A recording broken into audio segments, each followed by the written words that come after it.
Felly, Canolfan Ysgrifennu Tŷ Newydd ydy Canolfan Ysgrifennu Genedlaethol Cymru.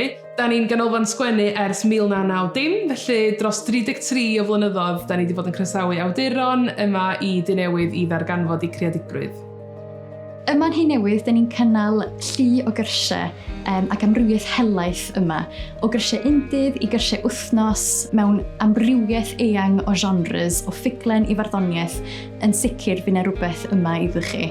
A da ni'n falch iawn o groesawu tiwtoriaid gorau o Gymru a thu hwnt.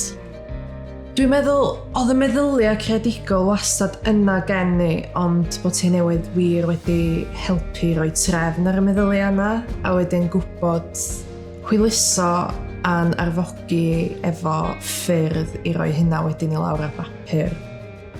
Mae'r tŷ hun yn reit arbennig. Mae'n hanes i'r tŷ wrth gwrs, ond hefyd dwi'n meddwl bod yr hanes wedi dod ar ôl hynny. Dwi'n ni'n faint o awduron, dwi'n ni'n faint o bobl wedi bod yma sa'r wali yn gallu siarad, dwi'n siŵr sy'n nhw'n gallu dweud lot fawr o bethau. Os ydy rhywun yn meddwl dod ar gwrs ac eich teimlo rhwngdau feddwl, swn i jyst yn dweud cerwch, achos yn un peth, da chi'n mynd i gael bwyd anhygoel, da chi yn mynd i gael siafrad a cwrdd efo pobl newydd, hyd yn oed os da chi jyst yn cymryd hynna o'r profiad, mae hynny'n iawn.